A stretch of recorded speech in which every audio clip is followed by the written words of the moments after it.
না, এটাই আমার প্রথমবার, তো ভালোই লাগছে। আজকে হলো মানে ক্লাস মানে ফাঁকি দিয়ে প্রথমবার আসছি। আমার পাশে আমার শিক্ষক আছেন, শিক্ষক আছেন, এই যে উনি।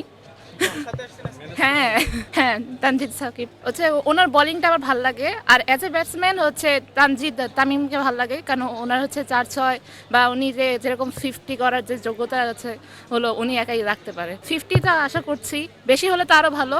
তবে সাইফ হাসানকেও খারাপ বলবো না, উনিও অনেক ভালো খেলে। বেশি আশা তো করা যায় না, মানে যেরকম আবহাওয়া, না হলে তো ওভারঅল তো 200 তো হওয়ার কথাই। পছন্দের ক্রিকেটার কে? আমি নিজেও জানি না। নিজেও জানেন না? কোনো ক্রিকেটারই নাই? না, বাংলাদেশ জিতবে, বাংলাদেশ জিতবে। হ্যাঁ, প্রথম প্রথম অনেক মজা। মাঠে খেলা দেখবো, খুশিতে পাগল হয়ে যাব। নিউজিল্যান্ড মারলে রাগ করবো, রাগ করব।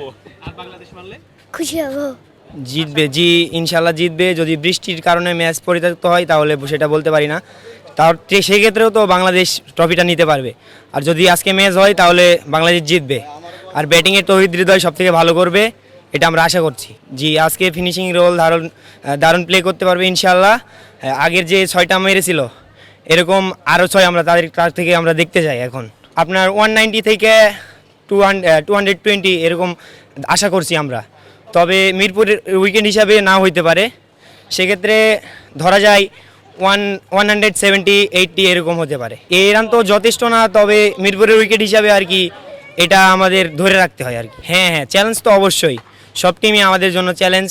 অবশ্যই হাড্ডাহাড্ডি হবে। নিউজিল্যান্ডের মতো একটা টিম, যে হয়তো তারা ওয়ানডেতে দ্বিতীয় স্কোরটা নিয়ে এসেছিল, কিন্তু টি-20তে তো তাদের যে বিশ্বকাপে যে স্কোরটা ছিল সেই স্কোরটা নিয়ে এসেছে। অবশ্যই চ্যালেঞ্জ হবে। বাংলাদেশের মধ্যে ব্যাটারদের মধ্যে সবথেকে বেশি রান করবে তানজিদ তামিম। সবসময় দেখি ফাইনাল ম্যাচ যখন গড়ায় তখন তানজিদ তামিম অনেক ভালো করে, তো আশা থাকবে তানজিদ তামিম যাতে অনেক ভালো করে, এটাই আমাদের আশা থাকবে। প্রথম ম্যাচ জয় করছে বাংলাদেশ নিউজিল্যান্ডের সাথে, এবং দ্বিতীয় ম্যাচ পরিত্যক্ত হয়েছে বৃষ্টির কারণে।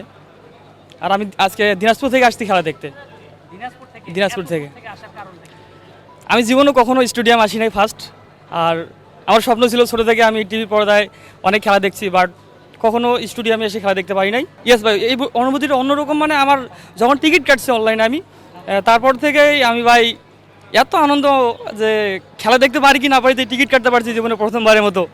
আর ভাই এখন রীতিমতো আমি স্টেডিয়ামে চলে আসছি, খেলা দেখবো ইনশাল্লাহ। অবশ্যই ভাই, যদি আজকে খেলাটা দেখতে না পারি ভাই, খুব ভাই কষ্ট হবে ভাই, খুব কষ্ট হবে। জি ইনশাল্লাহ আশা করি অনেক ভালো করবে। তাহিদ হৃদয় আছে, আফিফ হোসেন ধ্রুব আছে, আমাদের দিনাজপুরের লিটন দাস বর্তমানে ক্যাপ্টেন, উনি আছে।